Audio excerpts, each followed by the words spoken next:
forever on fire. BJP ಶಾಸಕ ಮುನಿರತ್ನ ಅಸಭ್ಯ ಹೇಳಿಕೆ ಖಂಡನೀಯವಾಗಿದೆ.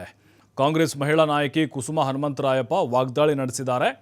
ಶಾಸಕ ಮುನಿರತ್ನ ವಿರುದ್ಧ ಅವರು ಮಾತನಾಡಿರುವಂಥ ಒಂದು ಭಾಷೆ ಏನಿದೆ, ಕೆಟ್ಟ ಪದಗಳು, ಅಸಹ್ಯ ಮತ್ತು ಅಸಭ್ಯ, ಇದು ಖಂಡನೀಯವಾಗಿದೆ ಅನ್ನುವಂಥ ಅಭಿಪ್ರಾಯ.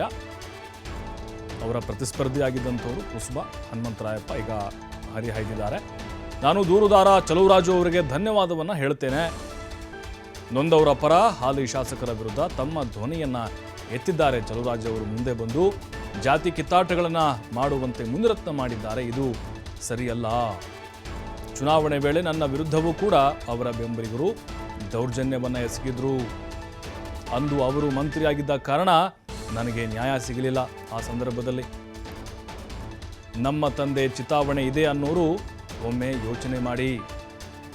ಇಂತಹ ಮಾತುಗಳನ್ನಾಡುವಾಗ ನಿಜ ನೋವು ಅರ್ಥ ಆಗಲ್ವಾ? ನಾವು ಷಡ್ಯಂತ್ರ ಮಾಡಿ ಮುಂದೆ ಬರಬೇಕಾಗಿಲ್ಲ,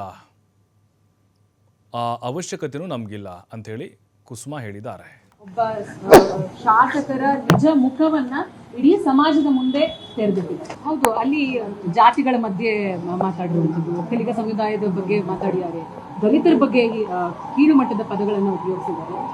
ಒಬ್ಬ ಜವಾಬ್ದಾರಿಯುತವಾದಂತಹ ಜನಪ್ರತಿನಿಧಿ ಆ ರೀತಿಯಾದಂತಹ ಹೇಳಿಕೆಗಳನ್ನ, ಭಾಷೆಗಳನ್ನ ನೀಡಬೇಕಾದ್ರೆ ಸಮಾಜಕ್ಕೂ ಕೂಡ ಯಾವ ಸಂದೇಶವನ್ನ ರವಾನಿಸ್ತಿದ್ದಾರೆ ಅಂತ ಕೂಡ ನಮಗೂ ಆಶ್ಚರ್ಯ ಅನ್ಸುತ್ತೆ. ನಾನು ಚುನಾವಣಾ ಸಮಯದಲ್ಲೂ ಕೂಡ ಈ ವಿರುದ್ಧವಾಗಿ ಪೊಲೀಸ್ ಮೆಟ್ಲನ್ನು ಕೂಡ ಏರಿದ್ದೆ, ಸಾಕಷ್ಟು ಪ್ರತಿಭಟನೆಗಳನ್ನು ಕೂಡ ಮಾಡಿದ್ವಿ.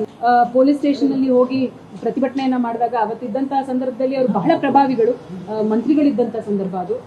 ನಮ್ಗೆ ಯಾವುದೇ ರೀತಿಯಾದಂತಹ ಸಹಾಯ ಸಿಗ್ಲಿಲ್ಲ. ಆದ್ರೆ ಇವತ್ತು ಏನ್ ಕಂಪ್ಲೇಂಟ್ ಅನ್ನ ಕೊಟ್ಟಿದ್ದಾರೆ ನಮ್ಮ ಸರ್ಕಾರದ ಏನು ಆರಕ್ಷಕರು ಏನಿದ್ದಾರೆ, ಪೊಲೀಸ್ ಸಿಬ್ಬಂದಿಗಳು, ಅವರು